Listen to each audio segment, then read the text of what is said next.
Ahora abramos nuestras Biblias en Primera de Timoteo, capítulo 2. Primera de Timoteo, capítulo 2.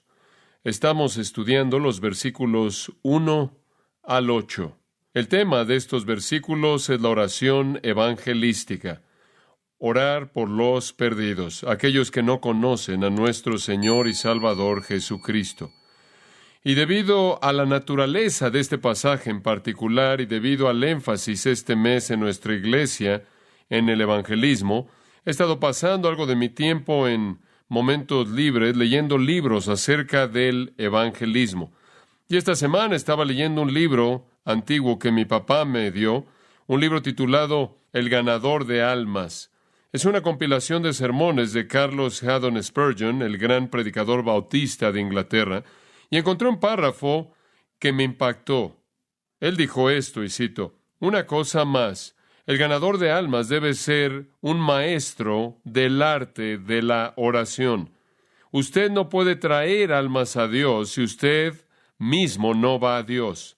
Usted debe de obtener su hacha para la batalla y sus armas para la guerra de la armonía de la comunicación sagrada con Cristo. Si usted pasa mucho tiempo solo con Jesús, se contagiará de su espíritu. Usted se encenderá con la llama que ardió en su pecho y consumió su vida. Usted llorará con las lágrimas que cayeron sobre Jerusalén cuando Él la vio pereciendo. Y si usted no puede hablar con tanta elocuencia como Él lo hizo, sin embargo, habrá en usted algo en lo que diga del mismo poder que en Él emocionó los corazones y despertó las conciencias de los hombres. Mis queridos oyentes, especialmente ustedes, miembros de la iglesia, siempre estoy tan ansioso. No sea que alguno de ustedes comience a acostarse sobre sus remos y tome las cosas de manera fácil en los asuntos del reino de Dios. Hay algunos de ustedes, los bendigo y bendigo a Dios al recordarlos, quienes están a tiempo y fuera de tiempo, teniendo deseo de ganar almas, y ustedes son los que verdaderamente son salvos. Pero temo que hay otros cuyas manos son flojas, quienes están satisfechos con dejarme predicar, pero ellos mismos no predican, quienes se sientan aquí y ocupan estas bancas y esperan que la causa vaya bien, pero eso es todo lo que hacen. Fin de la cita. Tristemente, la apatía de algunos en su iglesia es la apatía de otros en esta iglesia. Y siempre adormece el testimonio agresivo y siempre adormece la oración evangelística. Y entonces es bueno para nosotros en estos días el recordar la necesidad de alcanzar a los perdidos. Y un elemento muy básico y esencial de este asunto es orar por ellos. No solo por causa de la comunión con el Señor, sino por causa de ver a Dios responder esa oración. Alguien dijo, y cito, la iglesia está muriendo de dominio propio en exceso. Hay demasiada luz, pero hay muy poco calor. Fin de la cita. Y aparentemente ese fue el caso de la iglesia en Éfeso. Timoteo se le había asignado, como usted sabe, el corregir las cosas en esa iglesia, el corregir las cosas que estaban muy mal. Una de las cosas que estaban mal en la iglesia efesia era el hecho de que ellos habían diseñado una nueva teología de evangelismo, y esa teología decía que solo ciertos judíos que guardaban la ley podían llegar a ser salvos, y solo ciertos gentiles que entraban en el entendimiento élite de secretos místicos podían llegar a la salvación. La enseñanza consecuente era que la salvación no es para todo mundo, que Dios no quería que todos fueran salvos, que no necesitábamos preocuparnos con llevar el evangelio hasta los fines de la tierra, aunque nuestro Señor dijo eso. Habían desarrollado una doctrina exclusivista cómoda de evangelismo que decía que la salvación era únicamente para unos cuantos. Y Pablo está profundamente preocupado por eso, y entonces conforme comienza a escribir Timoteo en el capítulo 2 acerca de los asuntos que deben corregirse en la iglesia, él comienza con este asunto de la oración evangelística, de entender que el deseo de Dios es que todos los hombres vengan al conocimiento del Señor Jesucristo. Entonces la primera preocupación es que la iglesia comience a orar por los perdidos. Esta es la prioridad más elevada en la iglesia de Jesucristo. Ataca la estrechez del error de la iglesia efesia, pero también actúa como una exhortación fuerte para nosotros el día de hoy en el asunto de orar por un mundo perdido. Ahora estamos señalando aquí 5 elementos de la oración evangelística: su naturaleza, su espectro, beneficio, razón y actitud. Recuerde que la semana pasada hablamos de la naturaleza de la oración evangelística y dijimos que está descrita en las 4 palabras para la oración dadas en el versículo 1. Rogativas, oraciones, peticiones y acciones de gracias. Esos 4 términos que vimos la última vez resumen la naturaleza o definición de la oración evangelística. Rogativas indican que hay una necesidad. Las rogativas emanan de una necesidad, entonces oramos por los perdidos debido a su gran necesidad de salvación. La palabra oraciones reconocen la gloria de Dios y oramos por su salvación, por la gloria que le dará Dios. Peticiones tienen que ver con sentir profundamente la condición de alguien y rogar a favor de ellos. Y entonces intercedemos a favor de ellos porque nuestro corazón está preocupado con compasión por su condición perdida. Y finalmente la palabra acciones de gracias indica que sin importar lo que ocurra, le damos a Dios corazones agradecidos y expresiones de gratitud. Entonces la naturaleza de la oración evangelística. Después hablamos la última vez del espectro de la misma y señalamos al final del versículo 1 que debe ser hecho por todos los hombres. Es un mandato amplio dado a la iglesia de orar por todos los hombres. Ningún límite se establece en la oración evangelística. Capítulo 4, versículo 10 dice que Dios es el Salvador de todos los hombres, especialmente de aquellos que creen. Y de nuevo se nos recuerda que debemos orar por todos los hombres. Ahora, específicamente dentro de la categoría de todos los hombres, Él identifica un grupo de personas quienes podrían ser personas por las que la iglesia no ora, debido a la persecución o debido a abuso o por lo que sea. Entonces Él señala que debemos orar de manera especial por los reyes y por todos los que están en autoridad. Debemos orar por los perdidos a nivel mundial y entre aquellos perdidos por los líderes que con mucha frecuencia, debido a que los vemos muy distantes, están muy lejos de nuestras oraciones o porque los vemos quizás como alguien que no son parte de la iglesia o que de alguna manera están en contra de la iglesia o debido a que nos vemos inmersos en las actitudes de nuestra sociedad hacia los líderes que no son respetados o que la gente no quiere. Podríamos no hacer eso. Y entonces, simplemente como una exhortación fuerte, de todos los grupos que podríamos haber identificado, Él identifica a los líderes y Él dice especialmente deben orar por ellos. Y la intención no es tanto orar por su sabiduría en el liderazgo, sino orar por su salvación. Como iglesia, entonces, debemos estar involucrados como prioridad en orar por los perdidos y de manera particular por aquellos que están perdidos en posiciones de liderazgo, aquellos que no conocen al Señor Jesucristo. Ahora llegamos al tercer elemento, el beneficio de la oración evangelística. Hay un gran beneficio para la iglesia en orar por los perdidos. Observe lo que dice en el versículo 2. Para que, conforme oramos por los perdidos y particularmente los líderes que no conocen al Señor, nos puede llevar a una situación en donde podamos vivir quieta y reposadamente en toda piedad y honestidad, en todo anhelo moral, sería una traducción apropiada. En otras palabras, conforme nos entregamos como iglesia a la oración por los perdidos y orar por la salvación de nuestros líderes, va a crear una condición nacional favorable para la vida de la iglesia, lo cual va a contribuir a nuestros esfuerzos evangelísticos. Ahora, con frecuencia es un pasaje que pasamos por alto en las Escrituras y quiero que piensen esto con mucho cuidado. Esta es la palabra del Dios viviente. Conforme la iglesia ora por los perdidos, no se tiene que decir que la intención de esa oración es que los perdidos puedan ser salvos. Pero como una consecuencia secundaria, cuando una iglesia en una ciudad o estado-nación se entrega de manera habitual a la oración incesante por los perdidos, en particular los no salvos en su liderazgo, esas personas comienzan a ver a la iglesia como un grupo de personas compasivas que se preocupan por otros, que son amorosos, quienes están buscando sus mejores intereses y su bienestar. Y de esta manera la iglesia no presenta una amenaza a esa sociedad, sino que quizás es vista como un amigo bienvenido. Y conforme esas oraciones por la salvación son respondidas y más personas pueden ser salvas, incluyendo a sus líderes, la condición favorable de la iglesia inclusive es incrementada. Ahora Él dice que cuando oramos de esta manera lo hacemos para que vivamos quieta y reposadamente una vida tranquila. La palabra quieta conlleva la idea de ausencia de molestias externas. La palabra reposadamente conlleva la idea de ausencia de molestias internas o de turbulencia. Entonces la iglesia tiene una meta, y quiero que escuche esto con mucha atención. La iglesia tiene una meta en la sociedad de conducir su vida de tal manera en oración por los perdidos, lo cual involucra amor y compasión, incluyendo a todos los líderes, y eso crea, mediante esa actitud, la ausencia de molestias externas e internas. Dicho de otra manera, la iglesia nunca debe ser el que agita la sociedad al involucrarse en esas cosas que causan turbulencia en la vida nacional. Condiciones de paz, condiciones de descanso, ausencia de molestia y ansiedad benefician a la iglesia en la tarea del evangelismo. Ahora, quiero expander esto porque no creo que este es un pensamiento bien entendido. En 1 Tesalonicenses tenemos una palabra similar en el capítulo 4, versículo 11.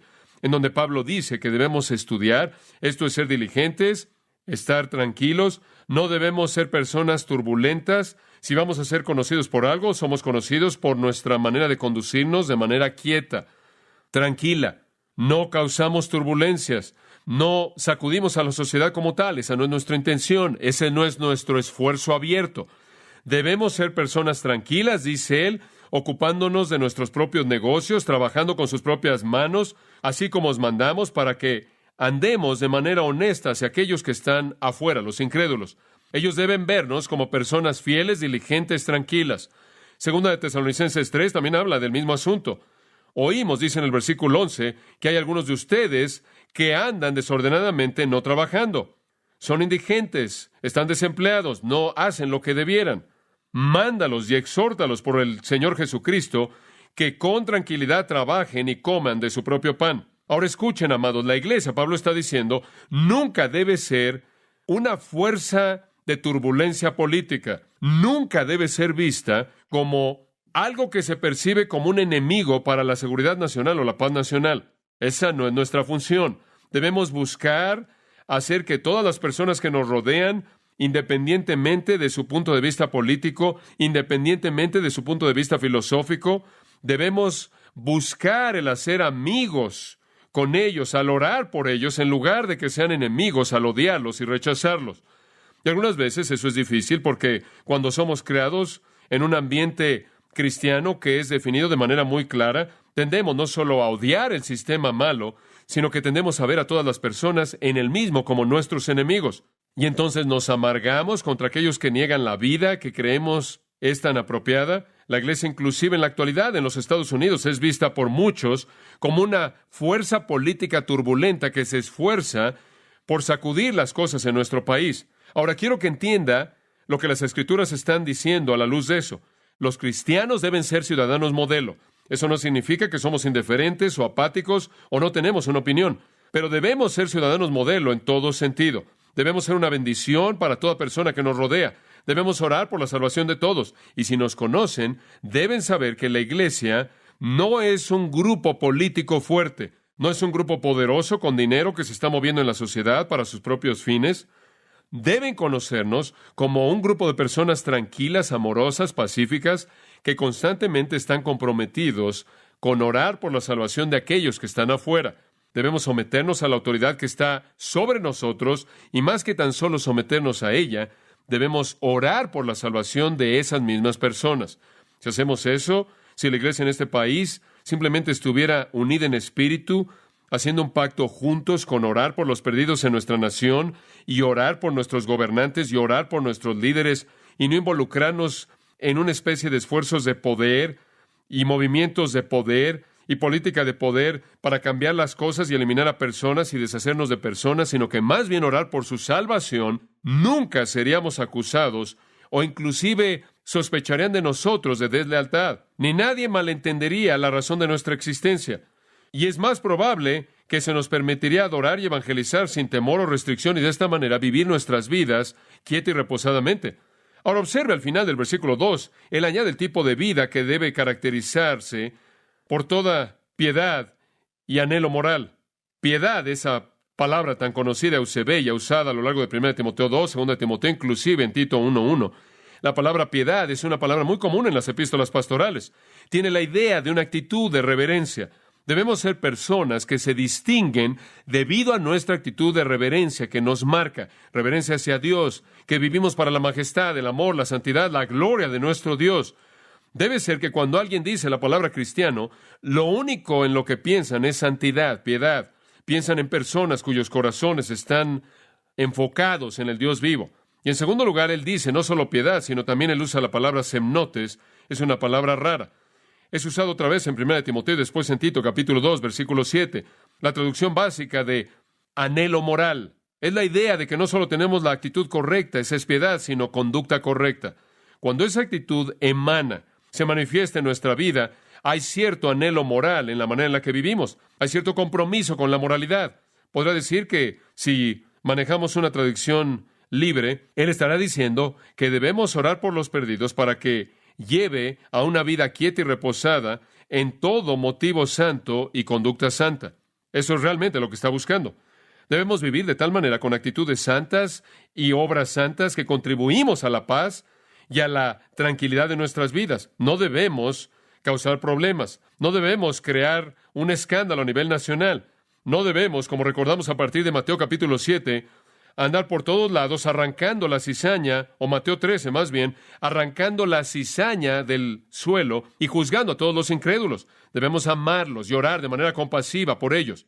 Ahora, conforme leí ese versículo, pensé, bueno, ¿qué hay acerca del hecho de que la piedad siempre produce problemas? ¿Qué hay acerca del hecho de que nuestro mensaje va a ser rechazado y va a eliminar una vida quieta y reposada en algunas maneras? Eso es verdad, eso es verdad. De hecho, en 2 de Timoteo 2 veces nos dice que podemos esperar eso. Pablo inclusive dice en el capítulo 1, versículo 8, que él es prisionero debido a su testimonio. En el capítulo 3, versículo 12, dice que todos los que vivan piadosamente en Cristo Jesús padecerán persecución. Pero el punto es este, y quiero que lo entienda. Si sufrimos persecución y si toleramos la enemistad de nuestra sociedad, y si no les caemos bien, y si somos odiados, y si somos menospreciados, que sea por nuestra actitud santa y nuestra conducta santa.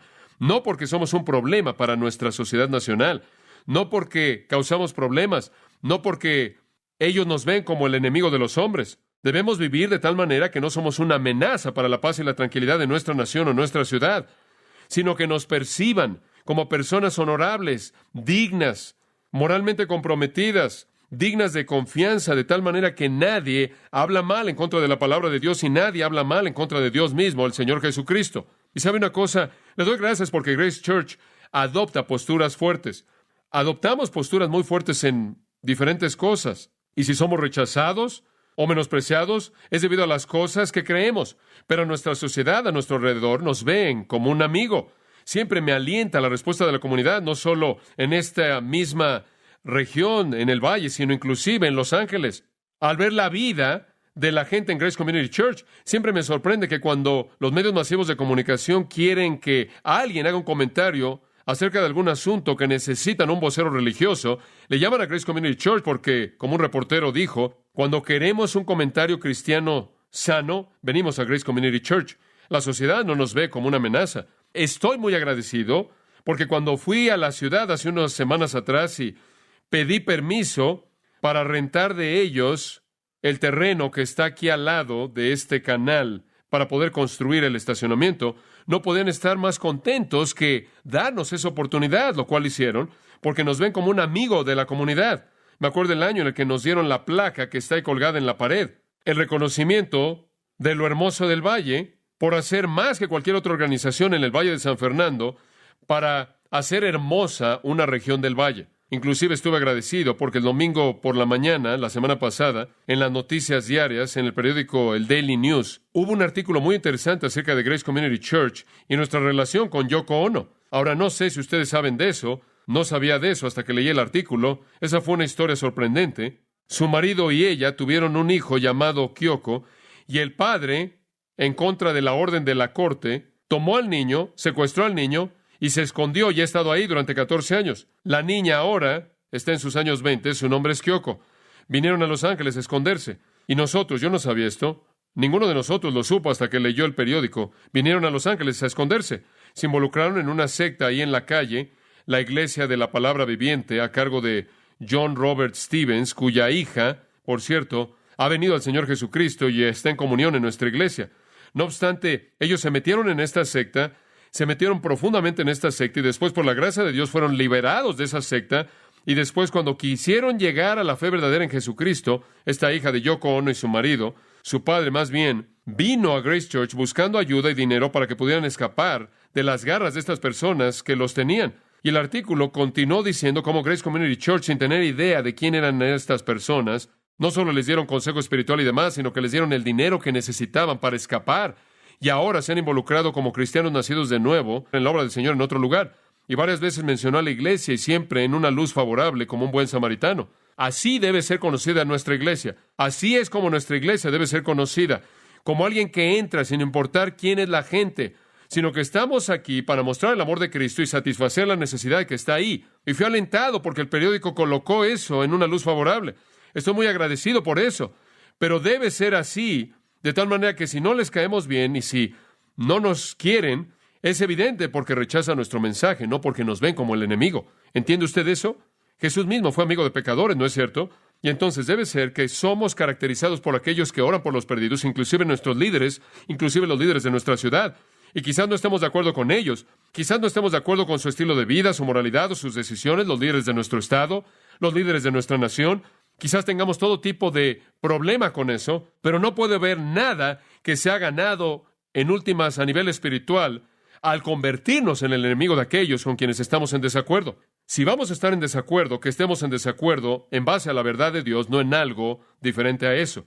Y que con todos nuestros corazones nos comprometamos. Si esta nación va a ser convertida por causa de Dios, entonces que sea que lo hagamos mediante nuestras armas espirituales, no carnales. Y las armas espirituales son poderosas para la destrucción de fortalezas. Armas espirituales como orar por los perdidos, e incluyendo a los perdidos, aquellos que nos guían. Y esta oración trae la conversión de personas perdidas, la conversión de líderes. Le da a la iglesia una reputación de lealtad, honestidad, integridad y dignidad en la comunidad. Ellos llegan a ser conocidos como esas personas que tienen actitudes santas y conducta santa, y no son una amenaza a la sociedad, sino más bien un aliento para la bondad, para el bienestar de la sociedad. Eso crea la paz y tranquilidad que permite que el evangelismo florezca, hace que el cristianismo sea atractivo y le da al evangelio una plataforma. Y esa es la consecuencia secundaria de la oración evangelística. Ahora dice usted, bueno, espera un momento, ¿acaso esto contradice Santiago 1? ¿Acaso Santiago 1 no dice que la prueba de vuestra fe tiene una obra perfeccionadora? Sí, pero hay todo tipo de maneras en las que Dios nos puede probar y traer problemas y fortalecernos sin que venga de la hostilidad de nuestra sociedad. Usted no necesita hacerlo de esa manera. Si Dios lo quiere colocar en el fuego del sufrimiento, Él tiene 1,000,000 de opciones para hacerlo. Usted no tiene que crear una. Usted no tiene que crear una en el ambiente, y yo tampoco, y tampoco la iglesia. Las pruebas vienen de muchas maneras, a través de muchas puertas, y a Dios no le faltan medios para hacer eso. Y amados, de vez en cuando es verdad que esas pruebas traerán persecución. Pero si la persecución viene, y lo vuelvo a decir, que venga por lo que creemos acerca de la palabra de Dios. Como los cristianos rusos me han dicho tantas veces, si somos perseguidos en Rusia, será por nuestra fe, no por nuestras actitudes políticas o económicas, y no por alguna enemistad hacia nuestro pueblo, inclusive hacia nuestros líderes. George Beans me dijo eso, oren por ellos. Inclusive cuando la persecución viene, usted dice, ¿qué debemos hacer entonces? Bueno, escuche lo que Jesús dijo en Mateo 5, y es bastante claro lo que debemos hacer, versículo 43. Habéis oído que se ha dicho, amarás a tu prójimo y aborrecerás a tu enemigo. No, así no es. Nos hemos metido en un poco de eso en la iglesia, pero no es el camino correcto. Pero yo os digo que, amad a vuestros enemigos, bendecid a los que os maldicen, y haced bien a los que os aborrecen. Y aquí viene, y orad por aquellos que os menosprecian y persiguen. ¿Oren por su qué? Oren por su salvación. Y todos hemos leído la historia de los mártires muchas veces en el pasado, quienes de rodillas fueron matados, se les quitó la vida. Estaban orando por aquellos que los estaban matando, y ese es el testimonio de Esteban, ¿no es cierto? Quien está ahí siendo aplastado bajo las piedras que están quitándole la vida, y él clama, Padre, no les tengas en cuenta este pecado. No los hagas responsables, lo cual quiere decir, perdónalos. Es el Espíritu de Jesús, Padre, perdónalos porque no saben lo que hacen. Entonces, el punto es que sea cual sea el caos, sea cual sea el conflicto que pueda venir, no debe ser el resultado de que los cristianos se vuelvan los enemigos de los perdidos. Debe ser solo por lo que creen y por lo que viven. Y la sociedad que nos rodea deben vernos como sus amigos, como personas compasivas, amorosas, quienes continuamente oran por su salvación. La próxima vez, en lugar de que usted escriba una carta a un miembro del Congreso para decirle lo terrible que es, escriba una carta y dígale que está orando por él diariamente por su salvación. Y después de él el Evangelio. Dígale en qué consiste realmente la iglesia. Y si estamos preocupados por orar, yo creo que Dios va a responder esa oración. Y esa es la razón por la que estoy tan preocupado por esas personas que insisten en que esta nación o cualquier otra nación nunca puede ser piadosa. La iglesia nunca puede florecer. La obra de Dios nunca puede ser hecha a menos de que ataquemos a toda persona en la sociedad que no nos cae bien. Y la gente me pregunta eso con tanta frecuencia. ¿Por qué no predicas acerca de asuntos sociales, políticos? ¿Por qué no? Mire, yo ataco el pecado, pero más allá de eso, realmente no quiero aislar a toda persona en nuestra sociedad porque creo que necesitan a Cristo. Y no quiero que lo desechen a Él cuando me rechacen a mí. Entonces Dios dice, oren por ellos. Y hay un beneficio marginal. Usted creará un ambiente en el cual usted podrá florecer. Y realmente creo que en una manera pequeña, por la gracia de Dios, esta iglesia ha disfrutado eso. Realmente lo ha disfrutado. Siempre me ha sorprendido cuando leo una sección de bienes raíces en el periódico y veo una casa que se está vendiendo por parte de un corredor de bienes raíces y en la parte de abajo dice cerca de Grace Church. Eso es bueno. Me da gusto oír eso. Entonces, el reconocer que debemos comprometernos con esta prioridad de la oración se basa en un sentido profundo de la necesidad de los perdidos, la carencia severa de sus almas al enfrentar la eternidad sin Dios, una petición reverente a Dios con esa necesidad en base a su propia gloria, un sentido compasivo de caer en la necesidad misma para que sintamos la condición perdida de los perdidos. Debemos orar por ellos y por todos aquellos, sean simplemente el pueblo o los líderes. Y al orar así, veremos a Dios salvándolos y veremos condiciones que se producen a partir del amor y la compasión de la iglesia hacia los perdidos, que actuarán como una bendición para la iglesia y de esta manera van a contribuir a que el evangelio se esparza con mayor velocidad. Eso me lleva en cuarto lugar, y simplemente voy a introducir una parte de este cuarto punto. Vamos a terminar la próxima vez. Pero eso me lleva en cuarto lugar a la razón de la oración evangelística. La razón. Y eso está contenido en los versículos 3 al 7. Y esta es una de las afirmaciones más poderosas del propósito salvador de Dios dada en cualquier lugar de las Escrituras. No puedo apurarme en esto. Es algo monumental, simplemente verdad dramática, poderosa acerca del propósito salvador de Dios. No quiero meterme en un debate teológico, no quiero hablar de teología sistemática, solo quiero dejar que el texto hable por sí mismo. Es tan poderoso. ¿Por qué orar por los perdidos? ¿Por qué orar por las almas de los hombres? ¿Cuál es el propósito? Bueno, la respuesta viene en los versículos 3 al 7. Porque esto es bueno y agradable delante de Dios nuestro Salvador, el cual quiere que todos los hombres sean salvos y vengan al conocimiento de la verdad. Porque hay un solo Dios y un solo mediador entre Dios y los hombres, Jesucristo hombre, el cual se dio a sí mismo en rescate por todos, de lo cual se dio testimonio a su debido tiempo. Para esto yo fui constituido predicador y apóstol, digo verdad en Cristo, no miento, y maestro de los gentiles en fe y verdad. Ahora, en esos cuantos versículos se resume la razón por la que debemos ganar a los perdidos. Este tiene que ser uno de los textos evangelísticos más grandes en toda la Biblia. Una de las más grandes afirmaciones acerca de la misión de la iglesia que se presenta en cualquier lugar en las Sagradas Escrituras. ¿Por qué oramos por los perdidos? Punto número 1, y le voy a dar varios. Algunos esta semana y otros la próxima. Punto número 1.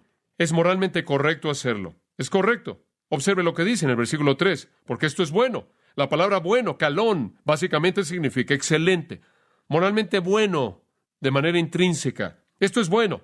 Esto simplemente está bien. Dios lo establece como algo que está bien. Su conciencia moral dice que está bien. Digo, usted no discutiría en contra de esto. Si yo le dijera, ¿debe usted orar por los perdidos? Digo, todo en usted dice eso está bien y es verdad y es bueno. Usted diría, claro. Es bueno orar por los perdidos porque los salva del infierno. Los salva de una vida sin significado. Los lleva a un lugar en el que pueden glorificar a Dios. Les permite tener propósito en la vida y en la eternidad. Les permite alcanzar a otros. Es bueno. Es correcto. La palabra esto apunta de regreso al orar por todos los hombres y por los líderes. Esto es bueno, es correcto, es excelente, debido a que la salvación de otros sería el beneficio más grande para ellos y el beneficio más grande para la iglesia. Es bueno, es excelente. Ahora alguien podría decir, bueno, espera un momento. Jesús dijo en Juan 17:9, yo no oro por el mundo. Si esto es tan bueno, ¿por qué dijo él eso? Descubramos. Veamos Juan 17:9 y pensé en esto y lo incluyo aquí porque no quiero que alguien encuentre ese versículo y diga, espera, esto me confunde. ¿Por qué en Juan 17:9 Jesús dice al Padre en su oración sumo sacerdotal, oro por ellos, esto es por los discípulos, aquellos que me has dado, mis propios discípulos, no oro por el mundo, sino por aquellos que me has dado, porque son tuyos? Y alguien diría, bueno, Jesús no oró por el mundo entero, él dice aquí, yo no oro por el mundo. Y sabe una cosa, eso es correcto, en este caso en particular él dijo, yo no oro por el mundo. ¿Qué quiso decir con eso? Bueno, ese es el punto entero. ¿Acaso eso significa que Dios no ama al mundo? Bueno, en Juan 3:16, porque de tal manera amó Dios al mundo que ha dado a su Hijo unigénito. Ahora, el punto entero del versículo es que Él dio a su Hijo unigénito para cumplir su amor. Entonces, Dios ama al mundo entero. Primera de Juan 2:2 dice que Él es la propiciación de nuestros pecados, y no solo de los nuestros, sino de los pecados del mundo entero. Entonces, Dios ama al mundo. Dio un Salvador al mundo entero. Una propiciación para el pecado se ofrece al mundo entero. ¿Y por qué dice no oro por el mundo? ¿Y la misión de Jesús no es ir al mundo entero? ¿Acaso Él no dijo, prediquen el Evangelio a toda criatura? Sí. ¿Por qué en el versículo 9 dice, no oro por el mundo? Eso es muy simple. Lo que Él está diciendo aquí es que no estoy orando por el éxito del mundo como el mundo. ¿Usted entiende eso? El cosmos, el sistema satánico malo. Lo que él quiere decir es, no estoy orando porque el mundo tenga éxito. Estoy orando porque los discípulos tengan éxito al ganar al mundo. No porque el mundo tenga éxito al detenerlos. Él no puede orar por los suyos y orar por el mundo, el cual es el enemigo. Como William Hendrickson dijo, la salvación del mundo se encuentra precisamente en dejar de ser el mundo. Él no podía orar por el mundo como el mundo estaba en contra de él. Él está diciendo, no oro por el éxito del mundo, nunca haría eso. Yo oro por el éxito de mi pueblo. Él está orando por sus discípulos para que sean protegidos del mundo. Él inclusive dice, guárdalos del maligno, del que gobierna el sistema mundano, para que al creer puedan alcanzar al mundo, versículos 21 y 23. Entonces es bueno. Jesús oró por los perdidos, Moisés, David, Samuel, Ezequías, Isaías, Daniel, Esteban, Pablo. Los vimos a todos la semana pasada. Todos ellos oraron por los perdidos. Es bueno. Ahora, lo segundo, y voy a detenerme con esta, pero quiero que lo escuche con atención. Esta es verdad poderosa, poderosa. Debemos orar por los perdidos, 1, porque es bueno, es correcto, es moralmente excelente. 2, es coherente con la voluntad de Dios. Debemos orar por los perdidos porque es coherente con la voluntad de Dios. Observa el versículo 3. Porque esto es bueno, y aquí viene, agradable delante de Dios nuestro Salvador, quien quiere que todos los hombres sean salvos y vengan al conocimiento de la verdad. Es bueno delante de Dios nuestro Salvador, el cual quiere que todos los hombres sean salvos. Es la voluntad de Dios que los hombres sean salvos. Es coherente con su voluntad. La palabra agradable, lo cual es usado en una frase similar en el capítulo 4, versículo 4, tiene la idea. Es una palabra muy rica. No es solo recibir, dekomai, es apodékomai, quiere decir aplaudir, quiere decir recibir con gusto, aceptar con satisfacción, darle la bienvenida con gusto. Es una palabra muy cálida. Esto es decir, el Señor con gusto, de manera ansiosa, dispuesta, con aplauso y satisfacción y gozo recibe esto. Esto es lo que Él quiere, la salvación del mundo. Entonces, orar por todo el mundo realmente es recibido con gusto por Dios. Él aplaude ese tipo de oración. Él lo acepta con gusto porque es coherente con su naturaleza. ¿Y qué quieres decir con eso? Bueno, observe el versículo 3. Esto es bueno y agradable delante de Dios nuestro Creador. ¿Es eso lo que dice? No. ¿Dios nuestro qué? Salvador. Es coherente con quién es Él. Es coherente con su naturaleza, con su esencia. Capítulo 1, versículo 1, Pablo, apóstol de Jesucristo, por mandato de Dios nuestro Salvador. Capítulo 4, versículo 10, Dios, quien es el Salvador. Primera de Tesalonicenses, Pablo escribe, capítulo 5, versículo 9, Dios no nos ha puesto para ira, sino para obtener salvación. Tito 1:3, sino que a su debido tiempo ha manifestado su palabra a través de la predicación que me ha sido encomendada a mí según el mandamiento de Dios nuestro Salvador. Tito 2:10 de nuevo, la doctrina de Dios nuestro Salvador. Tito 3:4, el amor y la bondad de Dios nuestro Salvador. Y después en esa maravillosa bendición que cierra la pequeña epístola de Judas, al único sabio Dios nuestro Salvador. Como puede ver, se hace referencia de manera repetida a Dios como el Salvador. Eso es esencial a su naturaleza. Él es un Salvador, así como Él es un creador y un sustentador. Dios nuestro Salvador. Y esa teoría antigua de que el Dios del Antiguo Testamento es un ogro que juzga a los hombres y el Cristo del Nuevo Testamento es el Salvador, simplemente no es real. Es Dios el Salvador quien envió a Cristo a llevar a cabo la obra que salvaría, pero el propósito salvador está en el corazón de Dios. Alguien podría decir, bueno, ¿acaso el Antiguo Testamento enseña que Dios es un Salvador? Sí. Escuche simplemente un ejemplo en 2 de Samuel 22, versículo 3. El Dios de mi roca, en Él confiaré. Él es mi escudo y el cuerno de mi salvación, mi torre alta y mi refugio, mi Salvador. 2 de Samuel 22, versículo 3. Y lea el Salmo 106 y recuerde Isaías 43:3. Yo soy Jehová tu Dios, el Santo de Israel, tu Salvador. Versículo 11. Fuera de mí no hay Salvador. Escuche, Dios en su esencia más profunda, más genuina, anhela salvar a los hombres de sus pecados. Y María, cuando estaba glorificando a Dios en ese hermoso Magnificat, clamó después de oír de la maravilla de la creación de Dios en ella, en Lucas 1:47, y dijo, mi espíritu se goza en Dios mi Salvador. Y ella reflejó el sentimiento más profundo y cálido de cualquier judío del Antiguo Testamento, cualquier judío verdadero. Eso clama a Dios anhelando glorificar su nombre al llamarlo con ese nombre que sobre cualquier otro nombre se relaciona con los pecadores, Dios mi Salvador. Dios es un Salvador. Entonces, cuando vamos y oramos por los perdidos, estamos orando de una manera que es recibida con gusto. y aplaudida por Dios, porque Él es en primer lugar y sobre cualquier otra cosa un Dios salvador. Eso es coherente con quién es Él. Eso es coherente con su voluntad. Y el hecho de que aquí en el texto hay algo de polémica también es debido a que en la cultura romana el César se llamaba a sí mismo Soter. Esto es la palabra griega para Salvador. Y encarnaba la idea de que César era el Salvador. Y dentro de la provincia romana, él era el gran Salvador de los hombres, quien proveía paz y orden, prosperidad y protección. Y lo que Pablo está diciendo, en contraste a la secta de César, como el Salvador es Dios nuestro Salvador. Ellos tienen su Salvador, nosotros tenemos a Dios nuestro Salvador. Esa es su naturaleza. Y debido a que Él es Dios nuestro Salvador por naturaleza, versículo 4 dice, debido a que Él es Dios nuestro Salvador, Él quiere que todos los hombres sean salvos. Eso es obvio. Él es el Salvador de todos los hombres. Él es nuestro Salvador. Pero ese no es el fin de esto. Él no está diciendo que Él solo es el Salvador de aquellos de nosotros que ya somos salvos. No, no. Él cual quiere que todos los hombres. Dice usted, ¿quieres decir que Dios quiere que todos los hombres sean salvos? Eso es correcto. Él quiere que todos los hombres sean salvos.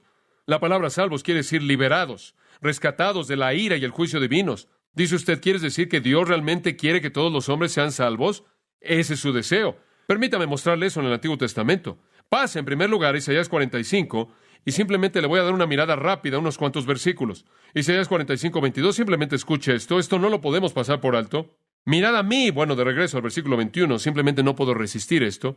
Diles y tráelos cerca, sí. Que tomen consejo juntos. ¿Quién ha declarado esto desde la antigüedad?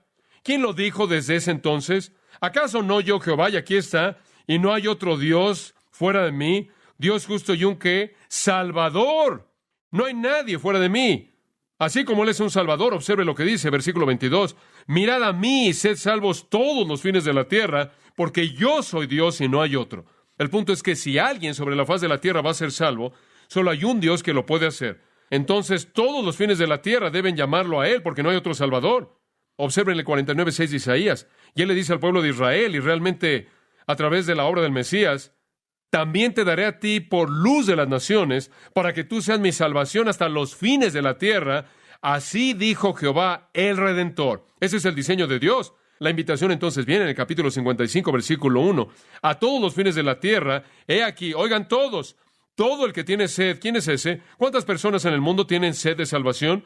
¿Cuántas personas tienen sed de salvación? Toda persona que no la tiene.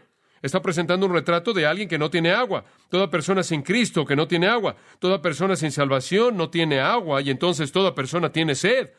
Todos ustedes que tienen sed por todo el mundo, venid a las aguas. Aunque no tengan dinero, vengan y coman. Comprad vino y leche sin dinero y sin precio. Es un llamado universal.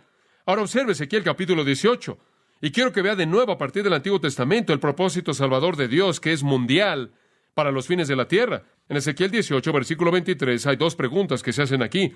Aparecen al principio como preguntas retóricas. Más adelante las responde. ¿Quiero yo, Ezequiel 18, 23, quiero yo la muerte del impío? Dijo Jehová Dios, y no que él se convierta de sus caminos y viva. ¿Encuentro placer en que el impío muera? ¿Encuentro placer en que no regrese y viva? Observen en la mitad del versículo 30. Arrepentíos y volveos de todas sus transgresiones, para que la iniquidad no sea su ruina.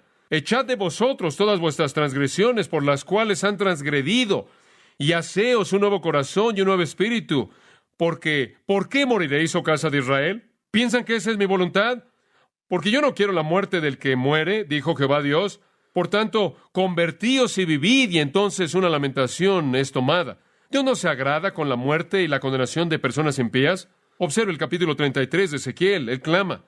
De nuevo en el capítulo 33, versículo 10. Por tanto, tú, hijo de hombre, la palabra viene Ezequiel, habla a la casa de Israel y diles, aquí está la palabra de Dios, si nuestras transgresiones y nuestros pecados están sobre nosotros y estamos en ellos, ¿cómo entonces viviremos? Vamos a morir. Pero versículo 11, mientras yo vivo, dice Jehová Dios, no me agrado en la muerte del impío, sino que el impío se convierta de su camino y viva. Convertíos de vuestros malos caminos. ¿Por qué moriréis, oh casa de Israel? Es el mismo clamor apasionado. No hay teología bíblica que pueda enseñar que Dios se agrada de la condenación del impío. No hay teología que pueda enseñar que Dios no quiere que todos los hombres en todo lugar sean salvos, porque Dios en Hechos 17 ha llamado a todos los hombres en todo lugar a arrepentirse. Porque Dios en Juan 3:16 ha amado de tal manera al mundo entero porque Dios le ha dicho a sus apóstoles y profetas que lleven el mensaje de salvación hasta los fines de la tierra. Y el infierno mismo, dice la Biblia, fue preparado para el diablo y sus ángeles, ni siquiera para los hombres originalmente. No, el deseo de Dios es dado aquí. Vaya de regreso a nuestro texto, 1 Timoteo. Debido a que Dios es un Salvador, Él quiere que todos los hombres sean salvos y vengan al conocimiento de la verdad. Esa es otra manera de decir salvación. La salvación ocurre cuando usted viene al conocimiento de la verdad. La palabra conocimiento aquí es epignosis. Significa un conocimiento rico, profundo, completo, y ese es el conocimiento de la verdadera salvación. Es usado 4 veces en estas epístolas pastorales. En 2 Timoteo 3:7 habla de personas que tienen una forma de piedad, pero no tienen realidad, que están siempre aprendiendo, pero nunca pueden llegar al conocimiento de la verdad, misma palabra. Y en Tito 1, comparando la fe y el conocimiento, ambos elementos de la salvación, de nuevo, se refiere al conocimiento de la verdad. Entonces, lo que él está diciendo aquí es que la voluntad de Dios es que todos los hombres sean salvos, y la salvación viene a través del conocimiento verdadero, profundo de la verdad salvadora, el Evangelio, la obra de Cristo. Y esta puede ser una respuesta a algunos judíos quienes estaban diciendo que Dios quería la condenación de los herejes. Habían judíos que creían que Dios quería la condenación de los gentiles en general. Y después estaba esa perspectiva gnóstica, prenóstica, de que Dios quería la condenación de los que no eran parte de la élite, las personas que nunca alcanzaron un conocimiento místico. Y Él aquí enfrente eso, y Él dice, escuchen, Dios lo quiere porque Él por naturaleza es un Salvador. Él quiere que todos los hombres sean salvos a través de venir al conocimiento completo de la verdad salvadora en Jesucristo. Y quiero cerrar al tomar la palabra quiere, y quiero que escuche con atención. ¿Qué tipo de querer es este? Porque alguien ve este versículo y dice, oh, Dios quiere que todos los hombres sean salvos. Te voy a decir una cosa, Dios tiene lo que quiere, Él está a cargo. Por lo tanto, el universalismo se enseña aquí. Esto es que en últimas toda persona será salva porque esa es la voluntad de Dios, y así lo dice aquí. Otras personas dicen, no, no, no, no. La Biblia nos puede enseñar del infierno y la Biblia enseña que la gente va a estar ahí para siempre. Entonces algunas personas no van a ir al cielo. Por lo tanto, cuando dice que Dios quiere que todos los hombres sean salvos, no quiere decir todos los hombres. Simplemente significa algunos hombres, porque después de todo, Dios va a hacer lo que Él quiere y Él no puede salvar a todos porque el infierno está ahí y algunas personas están ahí. Entonces Él tiene que salvar a todas las personas que Él quiere salvar. Por lo tanto, Él no quiere salvar a todas las personas. Todos no significa todos, debe significar algunos. No creo que necesite usted hacer una de esas dos cosas. Creo que lo que usted necesita es entender la palabra quiere. La palabra es telo. Hay 2 palabras básicas para querer. Telo, querer, telo, y bulomai. Telo refleja la voluntad de deseo que emana del sentimiento y la inclinación. Bulomai habla de la voluntad que viene a partir de determinación precisa. No está diciendo que Dios ha determinado en el sentido bulomai, que Él ha determinado de manera precisa la salvación de todos los hombres, y ese es un hecho soberanamente determinado, y por lo tanto toda persona va a ser salva. Lo voy a decir de manera muy simple. ¿Hay algunas cosas en su vida que violan la voluntad de Dios? Sí, pero todavía entendemos que hay una voluntad de Dios que se está cumpliendo y es inalterable. Esa es la voluntad de su predeterminación soberana y precisa. Pero la voluntad del deseo de su corazón, su voluntad moral, es violada todo el tiempo por la gente, inclusive por usted y por mí. Cuando yo peco, no es la voluntad de Dios. Dios no quiere que yo peque. ¿Peco? Sí. Entonces, ¿puedo romper la voluntad de Dios? Sí, lo hago todo el tiempo. Y también usted y también el mundo entero. Dios quiere la salvación de todos los hombres desde el punto de vista moral. Esa es la razón por la que Él manda a todos los hombres en todo lugar que se arrepientan. ¿Por qué entonces Dios le diría a Israel, ¿por qué morirás? Dice, no tienen que morir, ¿verdad? Oíd, todo el que tiene sed, venga y beba. Y los hombres pecan y se van al infierno, no porque es el propósito soberano expreso de Dios para ellos. Se van al infierno porque negaron la voluntad de Dios en su vida. Él los llama a arrepentirse, Él los llama a ser salvos. Si alguien va al infierno, va ahí, no porque esa es la decisión predeterminada de Dios, sino por el rechazo de Jesucristo. Eso es lo que Él está diciendo. Él quiere que todos los hombres sean salvos. Yo creo en la soberanía de Dios, yo creo en la elección, yo creo en la predestinación, amados, y también creo que Dios quiere que todos los hombres sean salvos, y por su decisión, por la decisión de ellos, no son salvos, y esa es la responsabilidad de ellos, no la de Dios. Y si usted me pregunta cómo es que esas dos cosas armonizan, le voy a decir que en nuestro primer día en el cielo voy a explicarle todo. Pero yo sé esto, Dios tiene un corazón quebrantado porque Él desea la salvación de todos los fines de la tierra. ¿Por qué otra razón Jesús lloraría por Jerusalén? ¿Cuántas veces quise reunirte, pero no quisiste? Él dijo eso. No quisieron. ¿Por qué morirás? ¿Por qué rechazarás? Bueno, orar por los perdidos, esencialmente, 1, porque es correcto; 2, porque es coherente con la voluntad de Dios. Y entonces debemos interceder por todos los hombres, porque Dios quiere que todos los hombres sean salvos, y porque es su mayor bienestar, tanto ahora como para siempre. Oremos. Señor Dios, qué palabra tan clara nos has dado. Gracias, aún por los misterios profundos, no resueltos de la soberanía y la elección humana. Gracias porque tu mente es mucho más grande que la nuestra. Pero gracias, Padre, por la palabra clara de que debemos orar por los perdidos.